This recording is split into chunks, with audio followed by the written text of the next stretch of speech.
Ils formaient un couple inhabituel. Elle était enseignante, il était son étudiant, et ils étaient séparés par un écart d'âge de 12 ans. Mais contre toute attente, ils sont tombés amoureux.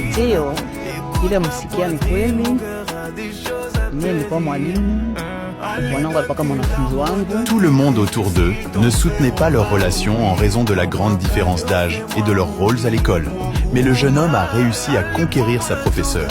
Et ils ont commencé à sortir ensemble. Malgré les critiques, les avertissements et les jugements, leur amour est devenu plus fort et ils se sont mariés.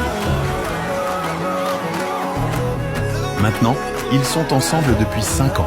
Mais comment une enseignante a-t-elle fini par tomber amoureuse de son élève? Que pensait sa famille? Et comment ont-ils fait face à tous les commentaires négatifs? C'est une histoire qui prouve que l'amour ne se juge pas. Je m'appelle Hassani Mambaremi et l'amour de ma vie était autrefois ma professeure. Nous sommes mariés depuis 5 ans et avons 2 enfants. L'enseignante était plus âgée que son étudiant et il avait 12 ans de moins qu'elle. C'est ainsi qu'il a réussi à entamer une relation avec elle malgré la différence d'âge.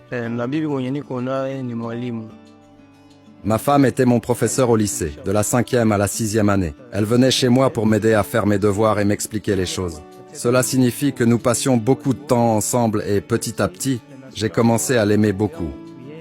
Chaque fois qu'elle est en classe, je n'arrivais pas à me concentrer sur les cours. Je n'arrêtais pas de me demander s'il était possible pour moi et mon professeur de commencer une relation.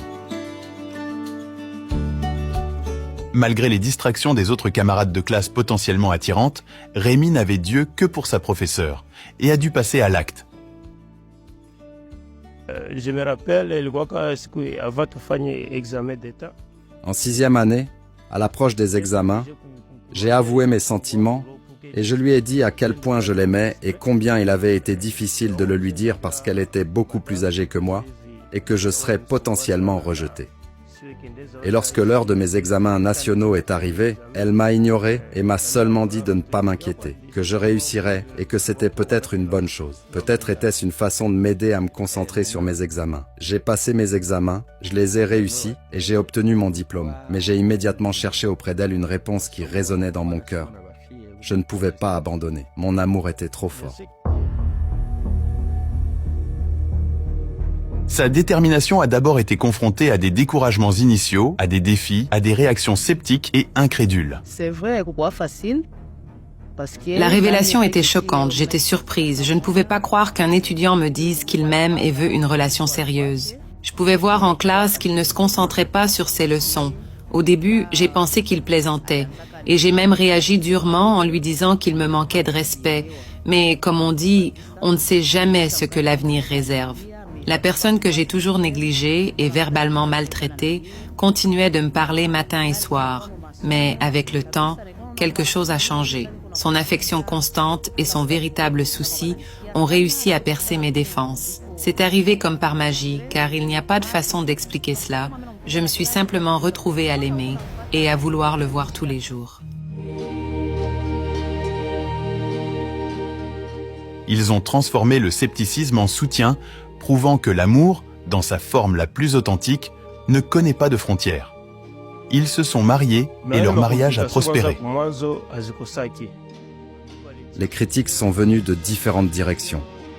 Mes proches ont essayé d'arrêter notre relation, avec de nombreux amis qui disaient tous la même chose.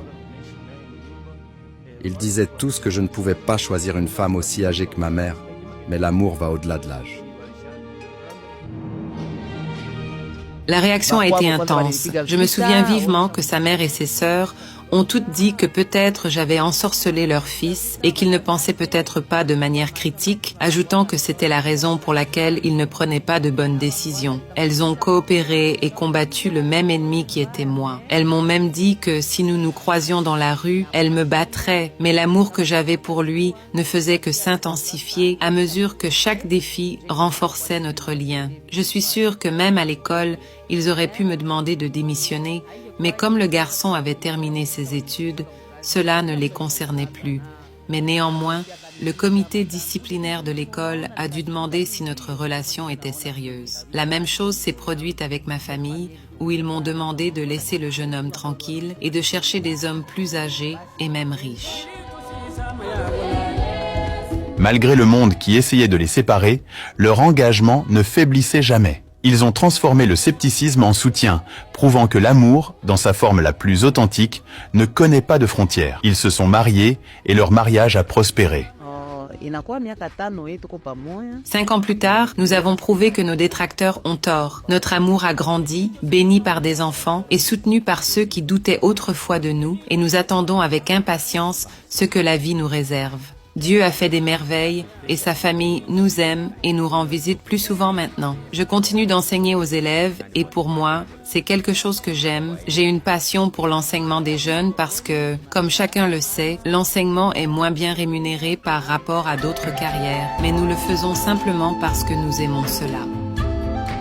Remy dirige maintenant magasin de vêtements. Il vend des vêtements pour hommes et femmes ainsi que les meilleures baskets du quartier. Cela lui permet de subvenir aux besoins de sa famille. Pendant ce temps, sa femme continue sa passion pour l'enseignement. Leur vie s'entremêlant à la fois sur le plan personnel et professionnel.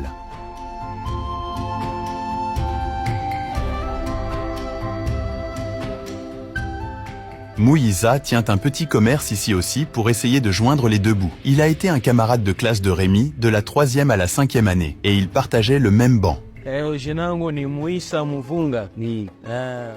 Nous pouvions voir des signes qu'ils s'aimaient, bien qu'ils essayaient de le cacher. Toute l'école était au courant de leur relation, à tel point que l'enseignant était sur le point d'être renvoyé. Mais nous n'avions jamais pensé que cela pouvait être aussi sérieux. Nous avons tous été choqués le jour où ils se sont mariés. Aujourd'hui, ils forment un bon couple et vivent en harmonie depuis 5 ans. Et nous ne les avons jamais entendus se disputer ou avoir le moindre malentendu. Ils nous enseignent une très grande leçon selon laquelle l'âge n'est qu'un chiffre et que l'amour n'a pas de limite.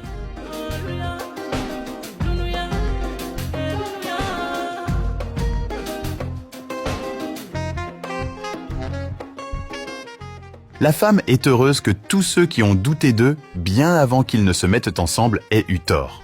Et elle dit aux gens qu'aucun homme n'est trop jeune et qu'ils devraient arrêter cette fausse idée selon laquelle il existe certaines conditions pour se marier, comme si c'était ce qui garantissait un mariage heureux. Les relations précédentes n'ont jamais été à la hauteur de l'amour que Remy me donne. Avant, je fréquentais des hommes plus âgés, mais la plupart d'entre eux ne voulaient que s'amuser, profiter de moi, et c'était tout. Mais quand j'ai rencontré Remy, il était différent. Il m'aimait de tout son cœur et inconditionnellement, en plus de me donner la liberté sur mes revenus, ce qui est assez intéressant car les autres hommes ne voulaient que mon argent, puisque je gagnais plus qu'eux. Mais lui, cela ne l'intéresse pas. Tout ce qu'il veut, c'est me voir vivre une vie heureuse.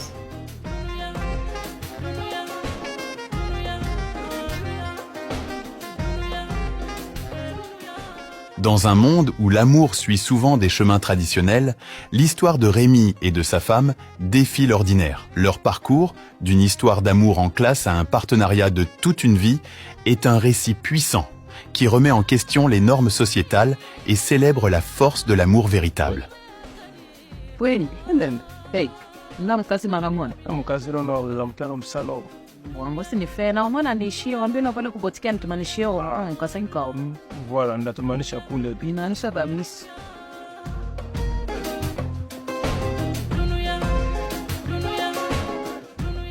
Merci d'avoir regardé.